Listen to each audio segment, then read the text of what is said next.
explains the success of our security forces in last 3 years.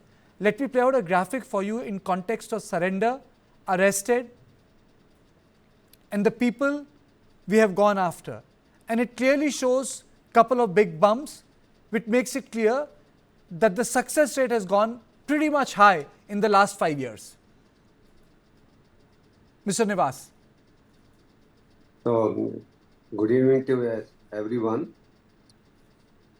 First of all, congratulations to all the security forces for this great success. Andhra Pradesh, Chhattisgarh, Odisha, Maharashtra, and Telangana. It is all coordinated efforts, all central forces and intelligence agencies. Now the point is clear that there is a clear-cut direction from the top, that is from the MHA, and the coordination by the state police, that is Chhattisgarh government and all other adjoining states. And slowly the system has been set up. So now the forces, because the forces were having large casualties since 2008, 2009, so the things were geared up, the system were evolved, intelligence was basically geared up, and the involvement of the local police, the local police and the locals from the Chhattisgarh itself, from the Bastar area, the DRG and the local Naxalites who surrendered, they were taken into the police. So all these, basically all these things, so that is why successes So basically you are saying that there is a complete clarity from the top. I am also joined by Mr. MP Nathaniel from IGPC RPF. So there is also another issue. For example, there has been a deep penetration inside the Naxal territories. The camps have gone up to 87. The distances between the thanas have been reduced from 45 to 20 kilometers. Why did we take so much of time for us to reach 2025 to do so? Why couldn't this be done maybe 20 years ago, 30 years ago, or 40 years ago, sir? Good evening to all your panelists and to your viewers also. In fact, the problem was that whenever any attempt was made to construct roads in these areas, the Naxals were active enough to sabotage such construction of roads. I myself was in Andhra Pradesh as a commandant, and there I found whenever we tried constructing the roads, the Naxalites would come and threaten the contractors and the labor, and obviously then it wasn't easy to construct the roads over there. But here a strong step was taken by providing CRPF security to the contractors and the naval who were constructing the roads, and by the Navy. When they were constructing the road, CRPF took the responsibility of securing the area. And that is how we were able to gradually construct the roads and go deep inside. Earlier, going into Abujmand was a very difficult task because we took a number of hours to enter that area. Now with the construction of roads, we have been able to open FOBs in those areas, and thereby we have cut off the access to the villagers for the Naxalites. So now they cannot easily meet the villagers, nor can they get the intelligence from there. Now the intelligence is now flowing very smoothly for the security forces, not only the technical intelligence, but also the use of drones and dogs.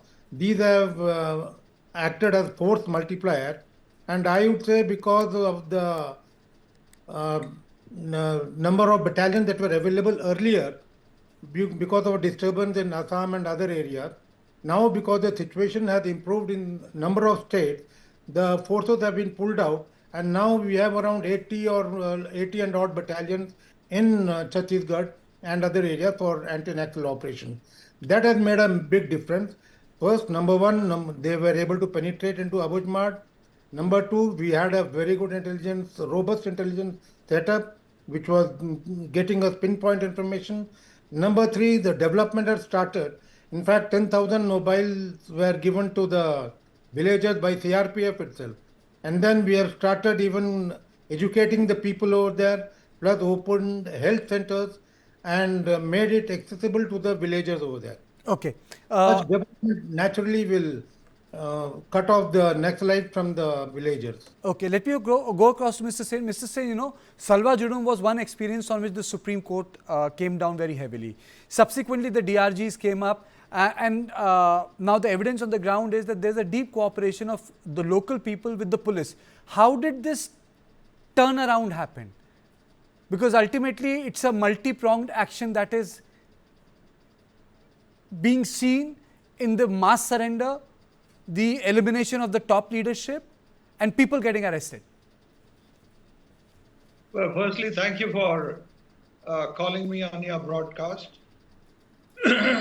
It's after so many years that I've agreed to come on the TV for whatever reasons. Now, you asked me specific questions. Let me tell you that the success now is not only because of what is being done now. It is a cumulative effect of all that has been done in the past and with limitations that we had in the earlier.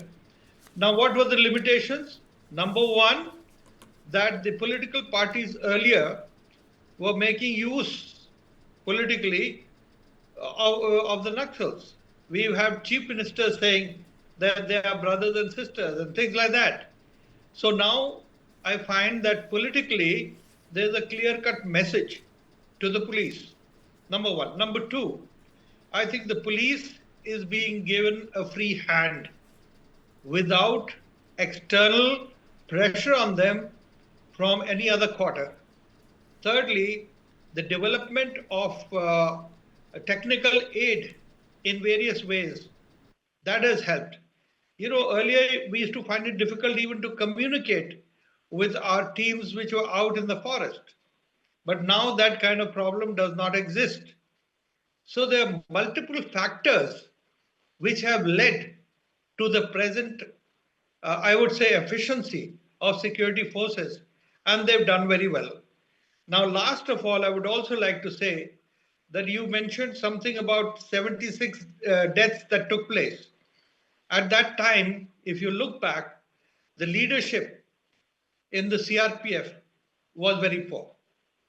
Right from the top to the person who was managing the affair.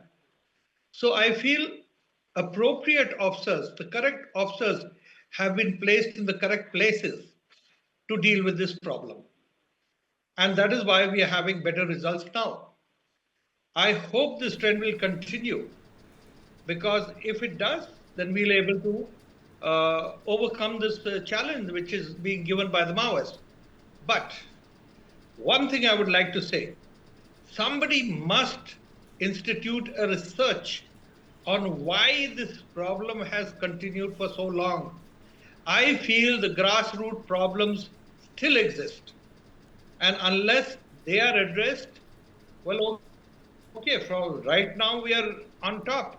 But who says in the future, when police lets down or the government goes easy, that Naxalism won't rise again? So what are the causative factors? I've read so many articles and all, but nobody so far has addressed themselves to what are the causative factors, and are we addressing that from the side of the government? Okay.